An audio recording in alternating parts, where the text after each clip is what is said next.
warahmatullahi wabarakatuh. Kembali lagi dengan saya pada segmen Ayo Belajar. Kali ini kita akan membahas tentang soal-soal bimbel ya. Bimbel pada paket 1. Nah, kita mulai ya. Bimbel ini semoga bermanfaat untuk kalian semua.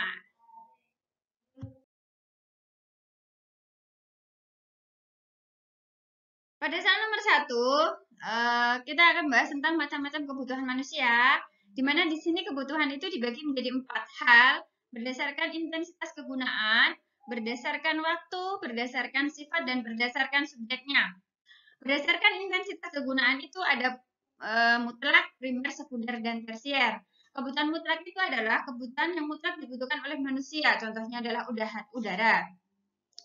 Jika manusia tidak mendapatkan udara, maka manusia itu akan mati. Nah, itu namanya kebutuhan mutlak. Kemudian kebutuhan primer itu kebutuhan yang utama tentang sandang, pangan, dan papan. Jadi kebutuhan yang harus pertama kali dipenuhi sebelum kebutuhan yang lain.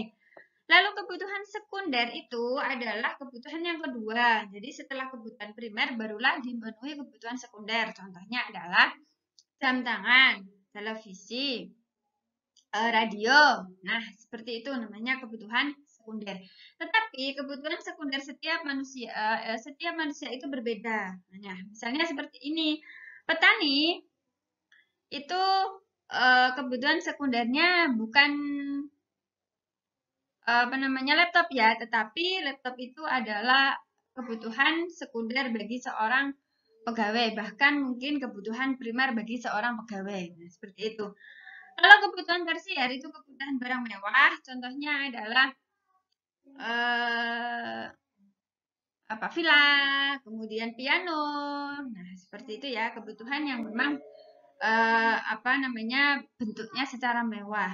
Lalu kebutuhan menurut waktu itu ada kebutuhan sekarang dan kebutuhan yang akan datang, di mana kebutuhan sekarang ini kebutuhan yang tidak bisa ditunda. Jadi contohnya adalah orang sakit butuh obat, orang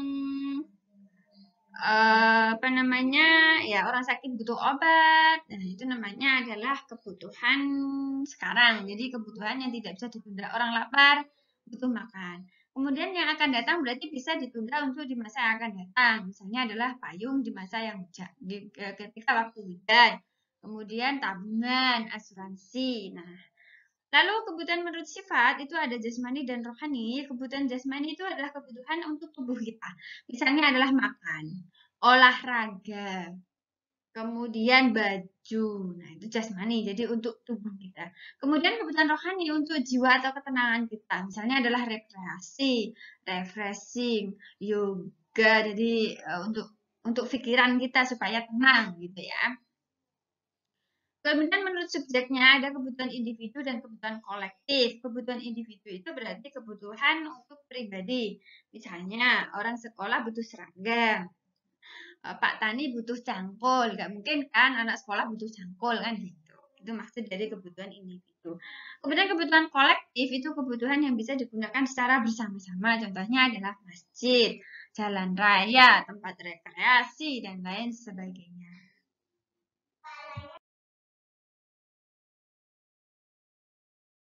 Yang ketiga, itu pokok permasalahan ekonomi modern itu dibagi menjadi 3, what, how, dan for whom. What itu tentang barang apa atau jenis, ukuran, dan waktu memproduksi. Contohnya, apabila ada modal sebesar 50 juta akan digunakan untuk apa? Untung atau tidak? Bisa digunakan untuk membangun toko, bisa digunakan untuk membuat warung makan, fotokopi. Nah, itulah namanya apa yang akan diproduksi. Kemudian apabila ada bangunan akan digunakan untuk apa? Pabrik atau kantor. Apabila ada sebidang tanah akan digunakan untuk apa? Bisa dipakai untuk rumah, pertanian, bangunan, jika tanah ditanami padi, jagung, atau gandum. Nah, itu bicara tentang barang apa yang akan diproduksi. Lalu untuk how-nya itu bagaimana cara memproduksi, berhubungan dengan alat dan cara teknik faktor produksi dan siapa yang produksi. Di sini berarti barangnya sudah ada. Lalu kita memikirkan masalah how, bagaimana cara memproduksi barang tersebut. Lalu untuk forumnya, untuk siapa barang diproduksi. Jadi barang sudah ada, caranya sudah ada, kemudian kita memikirkan untuk siapa barang itu diproduksi. Kalau tidak ada forum, nah apa gunanya kita memproduksi barang tersebut gitu ya. Nah, forum itu adalah konsumennya, masyarakat luar negeri, terdiri dari masyarakat yang menjadi target penjualan, bagaimana cara mendistribusikannya kepada masyarakat tersebut. Nah, dengan menggunakan koperasi, toko, pasar, atau membeli secara langsung. Kemudian yang nomor 4 itu kita bicara tentang faktor produksi, di mana sudah kita kenal ya bahwa faktor produksi itu ada 4, tanah, tenaga kerja, modal, keahlian atau kewirausahaan. Tanah itu pasti berhubungan dengan alam, di mana balas jasanya itu berupa sewa tanah. Kemudian tenaga kerja itu balas jasanya adalah upah. Kemudian modal itu balas jasanya adalah bunga. Dan keahlian itu balas jasanya adalah laba. Nah, jadi tanah, tenaga kerja, modal, dan keahlian itu merupakan faktor produksi. Soal nomor 5 tentang biaya peluang atau yang dikenal dengan opportunity cost. Di mana biaya yang dikorbankan karena memilih alternatif lain. Jadi ada 2 pilihan atau lebih dalam hal ini. Misalnya saja, Pak Subroto pergi rekreasi ke Ancol pada hari Sabtu. Apabila dia tidak rekreasi dan bekerja, maka dia akan mendapatkan upah 80.000. Tetapi Pak Subroto lebih memilih untuk pergi ke Ancol dengan menghabiskan uang 60.000 dan 45.000. Lah, pertanyaannya di sini, berapa biaya yang dikorbankan atau biaya peluangnya Pak Subroto ke pergi ke Ancol? Jadi kalau kita bicara dengan biaya yang dikorbankan atau biaya peluang, maka jawabannya adalah 80.000. Nah, itulah yang dikorbankan. Kenapa? Karena dia tidak bekerja. Nah, itulah biaya peluangnya. Tidak jadi bekerja itu tadi. Nah, upahnya 80.000. Sehingga kalau dia bekerja pasti dapat upah 80.000. Karena ditinggalkan dia pergi ke kemana rekreasi, maka 80.000 itu adalah ditinggalkan. Nah, itulah dia biaya peluang. Kemudian di sini ada biaya eksplisit. Kalau biaya eksplisit beda dengan biaya peluang. Biaya eksplisit itu biaya yang benar-benar dikeluarkan. Dalam hal ini biaya biaya eksplisitnya Pak Subroto itu adalah 60.000 dan 45.000, jadinya adalah 105.000. Tetapi kalau biaya peluangnya adalah 80.000. Kemudian soal nomor 6 ini kita bicara tentang interaksi arus lingkar kegiatan ekonomi ya, interaksi antar rumah tangga konsumen dan produsen. Di sini adalah 2 sektor ya. Ada rumah tangga konsumen dan ada rumah tangga produsen. Nah, di sini itu pasar inputnya ada di atas, kemudian pasar outputnya ada di bawah. Pasar input itu pasar faktor produksi, di mana yang menjual adalah RTK atau rumah tangga konsumen. Jadi arusnya adalah arus nomor 1.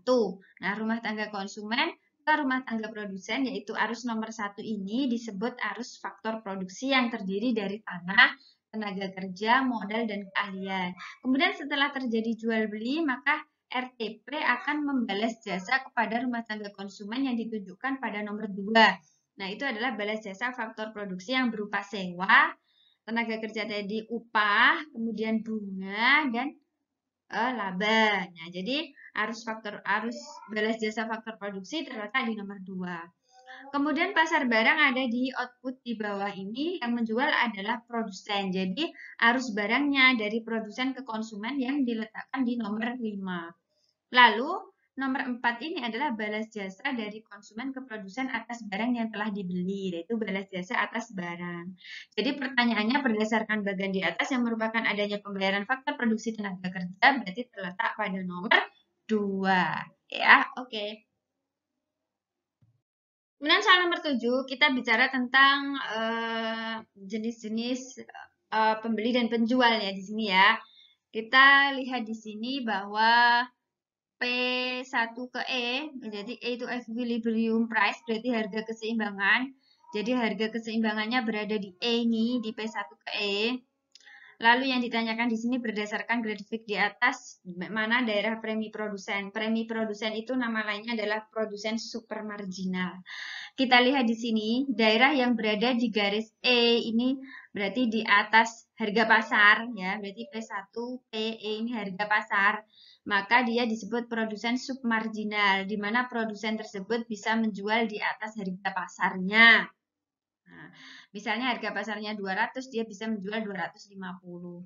Kemudian untuk konsumennya disebut premi konsumen atau konsumen supermarginal. Jadi orang kaya di sini ya, di mana konsumen bisa membeli di atas harga pasar. Misalnya harga 200, dia punya uang 300.000. Kemudian kalau berada di sama dengan harga pasar, ini namanya produsen dan konsumen marginal. Lalu berada di sini daerah P1, P2, dan E ini adalah daerah di bawah harga pasar ya, itu disebut premi produsen atau produsen supermarginal, di mana dia bisa menjual di bawah harga pasar, dia mengambil keuntungan yang kecil, misalnya 200 dijual dengan harga 180. Misalnya harga pasarnya 200, dia bisa menjual dengan harga 180, jadi keuntungannya sedikit. Itu disebut premi produsen. Kemudian dia juga disebut konsumen submarginal. Jadi konsumen yang bisa membeli di bawah harga pasar. Harganya 200, dia hanya punya uang 150. Nah, itu jenis-jenis dari produsen dan konsumen. Bicara tentang fungsi permintaan dan fungsi penawaran di mana ada pengaruh pajak, ya kan? Di sini sudah diketahui VD-nya adalah 20 min P dan QS-nya adalah 8 plus 2P. Lalu ada pajaknya 3. Pajak itu mempengaruhi penawaran ya. Ingat, pajak mempengaruhi harga penawaran. Karena fungsinya di sini adalah QS, maka Q itu jumlah, P itu harga. Jadi harus dirubah menjadi P karena pajak mempengaruhi P atau harga. Jadi harus dirubah menjadi P di mana 2P dipindah ke sini menjadi min 2P, 8 Q dipindah ke sini jadi min Q. P sama dengan 8 dibagi min 2, jadinya min 4. Min 1 dibagi min 2, jadinya plus 1 per 2 Hi. Kemudian plus 3-nya dari mana? Pajak. Karena pajak, maka di sini tandanya plus. Kalau subsidi, maka tandanya jadi min. Karena di sini pajak, maka tandanya adalah plus 3. Lalu kita masukkan P sama dengan min 4 plus 3, jadinya min 1, plus setengah Hi. Nah, karena keseimbangan pasar itu QD sama dengan QS, maka ini harus dirubah menjadi Hi dulu. Jadinya min setengah Hi, jadi ini pindah ke sini jadi min setengah Hi, sama dengan min 1, P pindah ke sini jadi min P. Jadinya Hi sama dengan min 1 dibagi min setengah, jadinya 2. Min 1 dibagi min setengah, jadinya 2P. Jadi QS-nya adalah 2 plus 2P. Kemudian kita masukkan ke dalam keseimbangan QD sama dengan QS. Jadi VD-nya adalah ini, 20 min P sama dengan QS-nya 2 plus 2P. Ketemunya kita masukkan yang sama, min P, 2P pindah ke sini jadi min 2P, sama dengan 2, 20 pindah ke sini jadi min 20. Jadinya min 3P sama dengan min 18. P-nya sama dengan 18 dibagi 3 sama dengan 6. Lalu kita cari, ini harganya ketemu 6. Jika yang ditanyakan Ki, maka Ki sama dengan kita masukkan rumus 2 plus 2P, jadinya 2 plus 2 kalikan P-nya tadi 6, maka 2 plus 12 sama dengan 14. Nah, itu tadi jika ada pengaruh pajak atau subsidi. Di sini soalnya adalah pengaruh. Selanjutnya adalah tentang fungsi tabungan yang dinyatakan dengan persamaan S sama dengan min 200.000 plus 0,25Y. Berdasarkan fungsi tersebut, maka besarnya konsumsi pada saat pendapatan sebesar 2.500.000 adalah S itu adalah tabungan, sedangkan pendapatan adalah Y ya. Jadi kita masukkan ke dalam rumus S sama dengan min 200.000 ditambah 0,25Y. Kita masukkan min 200.000 ditambah 0,25Y, Y-nya tadi adalah 2.500.000 ya. Kemudian kita masukkan min 200.000 plus 625.000, jadinya 425.000 rupiah. Kita tadi mencari konsumsi yang ditanyakan, jadi C itu rumusnya adalah Y min S. Jadi Y-nya tadi 2.500.000 rupiah, kemudian S-nya kita hitung tadi 425.000 rupiah, jadinya adalah C-nya adalah 2.075.000 rupiah. Jadi jawabannya adalah C. Di sini soal nomor 10 tentang fungsi uang, di mana fungsi uang itu ada fungsi asli dan fungsi turunan. Fungsi asli itu adalah alat tukar dan satuan hitung. Alat tukar itu contohnya adalah jika kita membeli barang, kita mendapatkan barang dan kita bayar dengan uang. Jadi sebagai alat tukar, uang ditukarkan dengan barang. Kemudian untuk alat satuan hitung itu adalah uang itu digunakan untuk menilai sebuah benda. Misalnya penggaris harganya 1.000, kalau 2 penggaris berarti 2.000. Nah, itu adalah satuan hitung. Kemudian fungsi turunan penimbun kekayaan, contohnya adalah tabungan, pemindah kekayaan, contohnya adalah jika kita sekarang posisinya di Bojonegoro, kemudian kita pindah kerja ke Jakarta, maka rumah di Bojonegoro kita jual dan kita berikan ke Jakarta. Nah, itu namanya pemindah kekayaan. Kemudian pembayaran cicilan utang. Nah, kita jika memiliki hutang, misalnya kredit gitu ya, maka setiap bulan kita harus mencicil utang. Nah, itu namanya fungsi turunan. Nomor 11 itu tentang pasar persaingan sempurna, di mana kondisi pasar terdapat banyak penjual dan pembeli di dalamnya. Contohnya adalah pasar sayur ya, wortel, kentang, cabai, dan lain-lain. Ciri-cirinya jumlah penjualnya banyak, di mana penjual hanya mampu menetapkan harga jual sebesar harga pasar atau price taker. Kemudian produk yang bersifat homogen atau sama, jadi cabai yang dijual relatif sama, bentuknya bentuk sayuran yang modelnya seperti itu gitu ya, namanya homogen. Tidak ada halangan masuk ataupun keluar dari pasar. Penjual bebas untuk keluar masuk pasar setiap saat karena modalnya tidak besar ya. Penjual dan pembeli memiliki pengertian sempurna tentang pasar, di mana penjual dan pembeli ini mengetahui seluk-beluk pasar, harga, kualitas barang yang diperjualbelikan. Distribusi produk relatif lancar karena barang yang diproduksi banyak, distribusinya juga relatif lancar. Di soal nomor 12 ini kita akan belajar tentang ilmu ekonomi, di mana dibagi menjadi 3 teori ekonomi. Jadi teori ekonomi itu adalah teori yang kita pelajari ya di bangku sekolah. Jadi teori-teori ini bagian ilmu ekonomi yang menganalisis tentang hubungan antara variabel-variabel ekonomi atau mekanisme kegiatan ekonomi. Dengan kata lain, teori ekonomi ini adalah ilmu ekonomi yang menerangkan secara detail tentang mekanisme kegiatan ekonomi. Contohnya, inflasi adalah suatu keadaan di mana harga barang cenderung naik secara umum. Nah, itu teori ekonomi. Kemudian ada ekonomi deskriptif, itu menggambarkan keadaan yang nyata. Jadi ilmu ekonomi yang mengumpulkan semua kenyataan penting yang berhubungan dengan suatu persoalan ekonomi atau topik tertentu. Contohnya, inflasi yang meningkat pada tahun 1998 dan lain-lain, masih sebagainya gitu ya. Kemudian ada ekonomi terapan. Ekonomi ini adalah ilmu yang menggunakan kerangka pengertian dari analisis ekonomi teori yang merumuskan kebijakan-kebijakan pedoman yang tepat untuk mengatasi masalah ekonomi tertentu. Jadi ini berisi tentang kebijakan ya. Contohnya adalah cara mengatasi inflasi dengan menerapkan politik diskonto. Nah, seperti itu. Lalu teori ekonomi itu dibagi menjadi dua, ada teori ekonomi mikro dan teori ekonomi makro. Di mana teori ekonomi mikro itu adalah bagian ilmu yang mempelajari perilaku atau unit-unit ekonomi secara individual atau dalam skala kecil. Kemudian teori ekonomi makro itu bagian ilmu yang mempelajari ekonomi secara agregat atau keseluruhan dalam skala nasional. Contohnya teori ekonomi mikro itu adalah perilaku konsumen, produsen, pasar, penerimaan, permintaan, penawaran, biaya, harga, keuntungan, kebutuhan. Nah, seperti itu. Sedangkan makro itu berarti sudah mencakup skala nasional hubungannya dengan negara, yaitu pendapatan nasional, inflasi, pengangguran, dan kebijakan pemerintah. Lalu ada pernyataan ekonomi, di mana pernyataan ekonomi ini ada pernyataan positif dan pernyataan normatif, di mana pernyataan positif itu adalah pernyataan yang menggambarkan fakta-fakta dari kegiatan ekonomi yang terjadi di masyarakat. Nah, fakta-fakta ini berhubungan dengan perkiraan tentang hal yang sudah terjadi dan hal yang akan terjadi. Misalnya begini, apabila ada hutan gundul, maka akan terjadi bencana alam, tanah longsor, ataupun banjir, misalnya begitu. Apabila ada sampah yang menumpuk di sungai, maka mengakibatkan banjir. Nah, keadaan nyatanya adalah sampah yang menumpuk, kemudian perkiraan yang akan terjadi adalah banjir, misalnya begitu. Produsen atau pengusaha yang memanfaatkan sumber daya ekonomi secara efisien, maka akan menghasilkan barang yang murah sehingga mendapatkan laba maksimum. Akibat penggunaan sumber daya ekonomi yang efisien, maka pendapatan akan meningkat. Nah, seperti itu.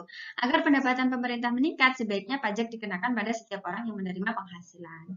Kemudian ada pernyataan normatif, ini berhubungan dengan baik atau buruknya, atau sebaiknya, atau solusi atau kebijakan ya.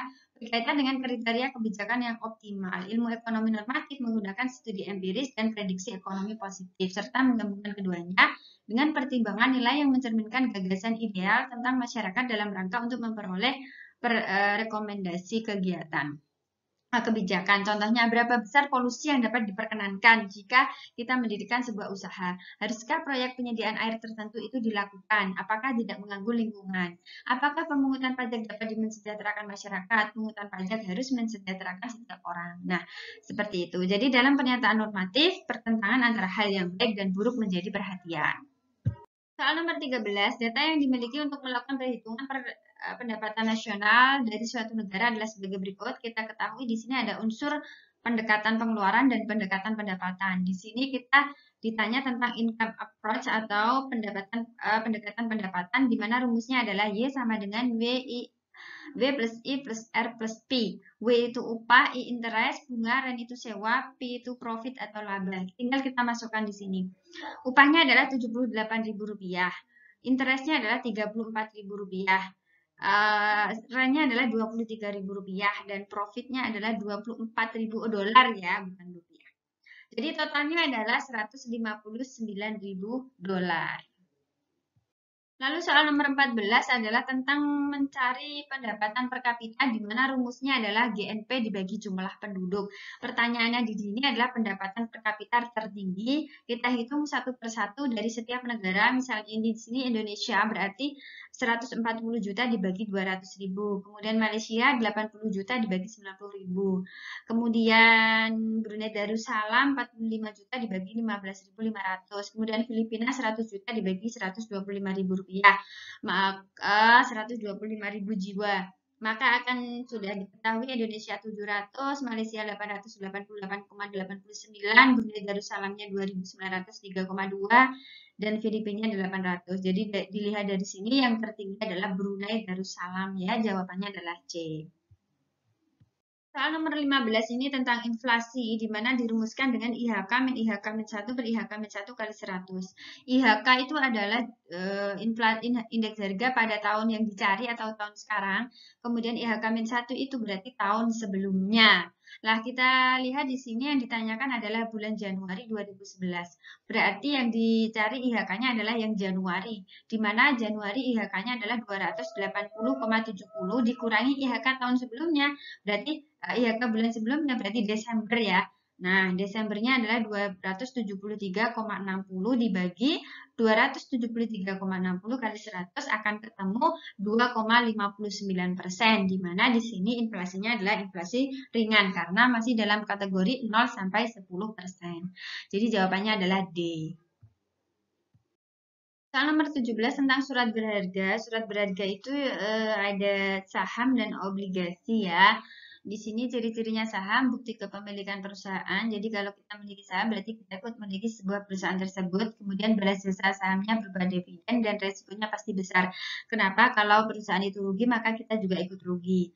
Kemudian obligasi itu bukti utang, resikonya kecil, balas jasanya bunga. Jadi meskipun rugi, tetap harus mengembalikan utang tersebut. Nah, jadi resikonya sangat kecil, tetapi balas jasanya juga kecil. Resiko besar, balas jasanya lebih besar.